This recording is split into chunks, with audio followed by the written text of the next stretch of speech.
Tires may seem basic, but they are highly designed and engineered products that contain both natural and synthetic rubbers. Yes, rubber can be created rather than just grown. Synthetic rubbers are made from petroleum byproducts, short chains of carbon atoms that manufacturers link together into extremely long chains. Similar to those found in natural rubber, synthetic rubber has some advantages over its natural counterpart. It ages and weathers better, standing up to ozone, oil, solvents, and oxygen. Also, it does not abrade as easily as natural rubber.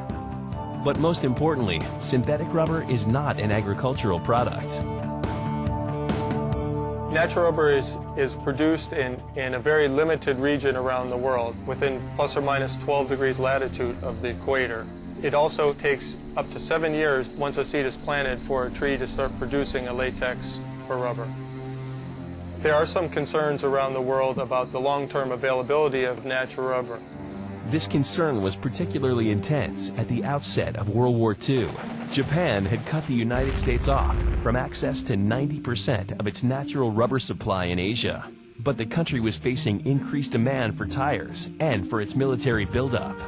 To meet this demand, President Roosevelt launched an all-out push for synthetic rubber production. Rubber companies, the oil industry, and university labs joined forces to increase synthetic output from 231 tons per year in 1941 to 70,000 tons a month by 1945. Today's tires are a time-tested mix of technology and technique. Beneath the tread rubber, a rubber cushion adheres two steel belts to the tread. Below this, a rubber-coated polyester ply runs from bead to bead to strengthen the construction. Inside, the tire is sheathed with a rubber interliner that holds in air.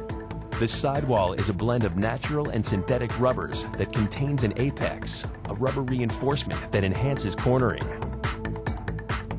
At the base, a rubber-enclosed steel bead strengthens the tire's attachment to the rim. And it's all finished off with a rubber abrasion-resistant toe guard and chafer.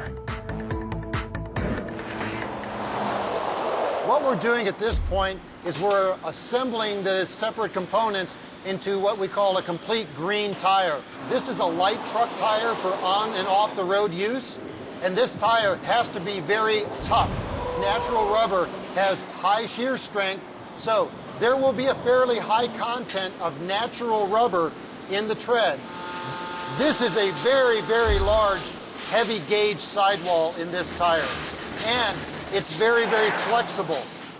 Where we are right now is the curing room, and this is where we convert the green tire that's not vulcanized yet into a completed vulcanized cured tire. Okay, so they put all this strength and flexibility into the tire. Now it's time to put it to the test.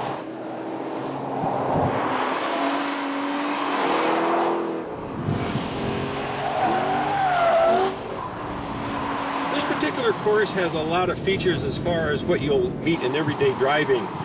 For instance, right here is straight line braking, and then as you go through a sharp turn, you're on the power, so you're cornering under power coming out of a corner. With that type of testing that's done on rubber, we can predict wet traction, we can predict dry traction, we can predict snow traction, we can actually predict tread wear.